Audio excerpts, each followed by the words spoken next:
Several months ago, I connected online with an Israeli individual, an academic at a university who's around my age.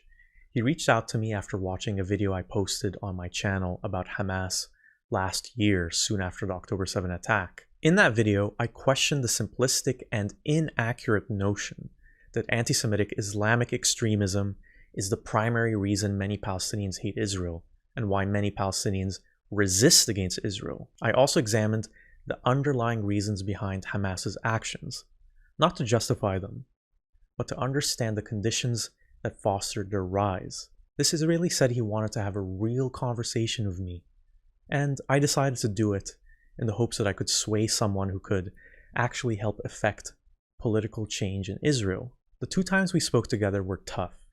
He kept repeating that Israel had no choice but to do what it was doing in Gaza, almost confused by why there was so much criticism directed towards his country. When I insisted that Israel's leaders did have other choices besides killing tens of thousands of civilians and destroying much of Gaza, he asked something that has been such a common refrain from Israel supporters whenever Israel's actions are criticized. So what's your solution then? I said that Israel was tackling the surface issues of which Hamas is a symptom. If Israel's goal was to eradicate Hamas, then their current approach would just never work. Hamas is a desperate response to worsening conditions. Killing the leaders of Hamas would only lead to another similar group emerging, because what drives Palestinians towards groups like Hamas is despair, the belief that they have no other options. The more desperate people become, the more they turn to radical measures like those of Hamas. I added that deep down, the core problem was the system where Israel has been trying to control and suffocate Palestinians for decades. That for things to improve, that system had to change. I also emphasized that Israel was in control of the power dynamic. They were the ones who had the vastly superior military power and the staunch financial and political backing of a powerful ally like the US. And this gave them the key ability to change the status quo. When I suggested allowing Palestinians to have their own state based on pre-1967 borders with international peacekeeping to maintain order, he listened but didn't sound convinced. In a subsequent conversation, we touched upon some of the same themes, and he asked once again for my alternatives to Israel's course of reaction. I repeated much of what I had said the previous time.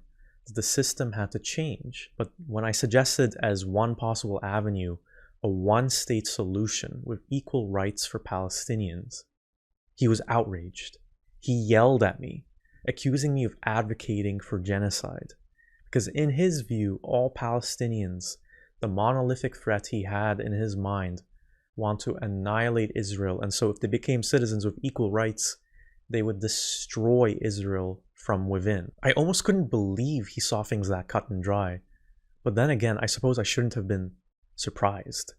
When he kept yelling and interrupting me, I felt like I'd hit that impasse that so many others have. I was stunned that simply making a suggestion of equal rights would be seen as a call for genocide. It feels almost absurd that I need to say this. But advocating for basic human rights doesn't mean supporting any side's extremist actions. Even though I expressed to him that I didn't support Hamas or violence, that I supported the continued existence of Israel as a state, and that I knew many other Palestinians who felt the same way, I just couldn't crack through the monolithic Palestinian existential threat he seemed to have in his mind. Our conversation ended and I decided I didn't want to have another conversation with him. Afterwards, he reached out to me to have another conversation, and I saw his comments pop up sometimes on my posts. Why did he still want to talk to me? A random YouTuber he accused of advocating for genocide. I have a hunch. In Steven Spielberg's 2005 movie Munich, I got a valuable lesson from Spielberg's perspective on the Israeli mindset. In the movie, we see how an Israeli agent, Avner, tasked with avenging the 1972 Munich massacre of 11 Israeli athletes perpetrated by Palestinian militants, grapples and wrestles with his mission. He's trying to do what he believes is right for his country, but he's also increasingly aware of the toll it takes on his morality and his humanity. It's this constant internal struggle between feeling justified in defending one's people and that grappling with the realization that the actions taken might be morally wrong. Do the ends justify the means? At the end of the movie, the disillusioned Avner, now living in the US, refuses to return to Israel to keep participating in those means of violence and is shunned for it. Did we accomplish anything at all? Every man we kill has been replaced by worse. Why cut my fingernails? They'll grow back. Did we kill to replace the terrorist leadership or the Palestinian leadership? You tell me what we've done.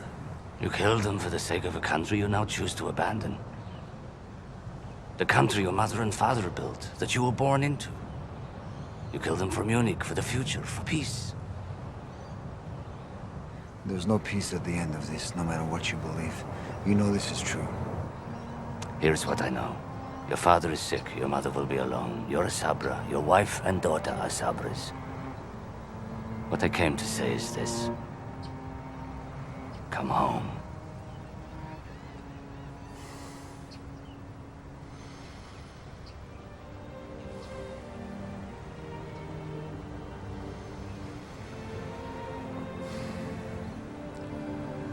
Come to my house for dinner tonight.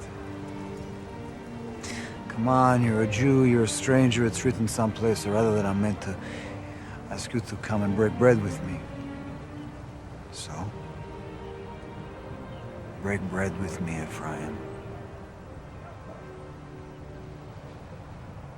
No.